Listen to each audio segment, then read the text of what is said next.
ಕೆಲವು ಜನ ಬಂದು ಗಾಡಿ ಕೆಲಸ ಎಲ್ಲ ಮುಗಿದಾದ್ಮೇಲೆ ಸಂಜೆ ಮನೆಗೆ ಬಂದು ಶಾಂಪ್ ನೀರ್ ಹಾಕಿ ಕ್ಲೀನ್ ಆಗಿ ಬಟ್ಟೆಲ್ ಒರೆಸ್ಕೊಂಡ್ರೆ ನೀಟಾಗಿ ಕಾಣುತ್ತೆ. ಗಾಡಿ ಕೆಲಸ ಇಷ್ಟಿರುತ್ತೆ. ಒಂದೊಂದ್ ದಿನ ನಾನು ಸೋಂಬೇರಿ ತಂದಿಂದ ಗಾಡಿ. ಎಲ್ರಿಗೂ ನಮಸ್ಕಾರ. ನಾನು ಹೊಸ ವಿಡಿಯೋಗೆ ನಿಮ್ಮೆಲ್ಲರಿಗೂ ಸ್ವಾಗತ. ಇವತ್ತೇನ್ ವಿಷಯದ ಬಗ್ಗೆ ವಿಡಿಯೋ ಮಾಡ್ತಾ ಇದೀನಿ ಅಂದ್ರೆ, ಕೆಲವು ಜನ ಬಂದು ಗಾಡಿ ಕೆಲಸ ಎಲ್ಲ ಮುಗಿದಾದ್ಮೇಲೆ ಸಂಜೆ ಮನೆಗೆ ಬಂದು ಕ್ಲೀನ್ ಮಾಡ್ತಾರೆ. ಇನ್ ಕೆಲವರು ಬೆಳಗ್ಗೆ ಕ್ಲೀನ್ ಮಾಡ್ಕೊಂಡು ಗಾಡಿಗೆ ಹೋಗ್ತಾರೆ. ಆದ್ರೆ ನಾನು ಸಂಜೆನೆ ಕ್ಲೀನ್ ಮಾಡೋದು. ನಾನ್ ಯಾಕಪ್ಪ ಸಂಜೆನೆ ಕ್ಲೀನ್ ಮಾಡ್ಬಿಡ್ತೀನಿ ಅಂದ್ರೆ, ನನ್ನ ಬಟ್ಟೆನೆ ಹೆಂಗೋ ಸ್ವಲ್ಪ ಧೂಳಾಗಿರುತ್ತೆ, ಒಟ್ಟಿಗೆ ಗಾಡಿ ಎಲ್ಲ ಕ್ಲೀನ್ ಮಾಡಿ ಒಟ್ಟಿಗೆ ಸ್ಥಾನಕ್ಕೆ ಹೊಂಟೋಗ್ಬಿಡ್ತೀನಿ. ಬೆಳಗ್ಗೆ ನಿಧಾನಕ್ಕೆ ಎದ್ದು ರೆಡಿಯಾಗಿ ಗಾಡಿಗೆ ಹೊರಡುವಾಗ ಗಾಡಿ ಒಳಗೆ ಹತ್ತದಾಗ ಕ್ಲೀನ್ ಆಗಿರೋದ್ ನೋಡಿ ಮನ್ಸಿಗೆ ಖುಷಿ ಆಗುತ್ತೆ ಗಾಡಿ ಓಡ್ಸಕ್ಕೆ. ಬನ್ನಿ ಇವಾಗ ಅವಾಗ್ಲೇ ಬಂದು ಗಾಡಿ ಎಲ್ಲ ಕ್ಲೀನ್ ಮಾಡಿದ್ದೆ, ಹೆಂಗ್ ಮಾಡಿದೀನಿ ಅಂತ ತೋರಿಸ್ತೀನಿ. ಗಾಡಿ ಫ್ರಂಟ್ ಗೇನು ನೀರ್ ಹಾಕಕ್ ಹೋಗಲ್ಲ, ಹಂಗೆ ಒದ್ದೆ ಬಟ್ಟೆಲ್ಲ ಒರ್ಸ್ಕೊಬಿಡ್ತೀನಿ. ಹಂಗೆ ಸೀಟ್ ಎಲ್ಲ ಮಾಮೂಲಿ ಅದೇ ಬಟ್ಟೆಲಿ ಒರ್ಸ್ಕೊಂಡು ಒಳಗೆ ಒರ್ಸಕ್ಕೆ ಒಂದು ಬಟ್ಟೆ ಇಟ್ಕೊಬಿಟ್ಟಿದ್ದೀನಿ. ಇದೊಂದು ಸ್ವಲ್ಪ ಬ್ಲ್ಯಾಕ್ ಗ್ಲಾಸ್ ಹಿಂದ್ಗಡೆ ನೋಡೋಕ್ಕೆ ಒಂಚೂರು ಅದು ನೀಟಾಗಿ ಕಾಣಬೇಕಲ್ಲ, ಅದಕ್ಕೆ ಇದನ್ನು ಒರ್ಸ್ಕೊಬಿಡ್ತೀನಿ. ಈಗೆಲ್ಲ ಏನು ಮಣ್ಣಿಲ್ಲ, ಆವಾಗಲೇ ಮ್ಯಾಟೆಲ್ಲ ತೆಗೆದು ನೀಟಾಗಿ ಕ್ಲೀನ್ ಮಾಡ್ಕೊಂಡಿದೆ.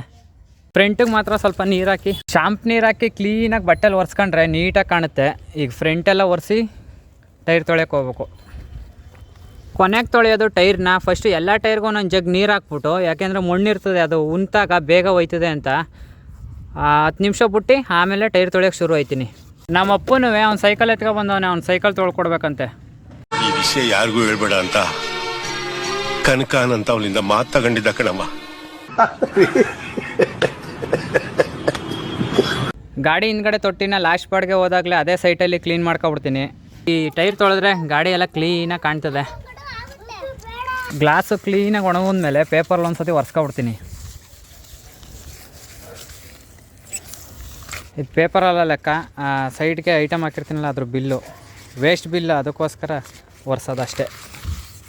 ಕೊನೆಯದಾಗಿ ಗಾಡಿ ಈ ಥರ ಕಾಣ್ತೈತೆ.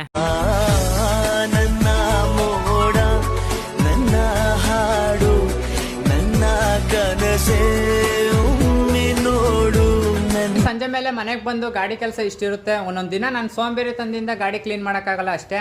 ನೀವು ಒಂದು ಕಮೆಂಟ್ ಹಾಕ್ಬಿಡಿ, ಸಂಜೆ ಮಾಡ್ತೀರಾ, ಬೆಳಗ್ಗೆ ಮಾಡ್ತೀರಾ, ಅಥವಾ 3-4 ದಿನ ಬಿಟ್ಟು ಗಾಡಿ ಕ್ಲೀನ್ ಮಾಡ್ತೀರಾ ಅಂತ. ಈ ವಿಡಿಯೋ ನಿಮ್ಗೆ ಇಷ್ಟ ಆಗಿದ್ರೆ ಪ್ರೀತಿಯಿಂದ ಒಂದು ಕಮೆಂಟ್ ಮಾಡಿ. ನಿಮ್ಮೆಲ್ಲರಿಗೂ ಮನಸ್ಸಿಂದ ಒಂದನ್ನೇ ಮಾಡಿ. ನಾನು ಮತ್ತೆ ಸಿಗ್ತೀನಿ ನೆಕ್ಸ್ಟ್ ವಿಡಿಯೋದಲ್ಲಿ.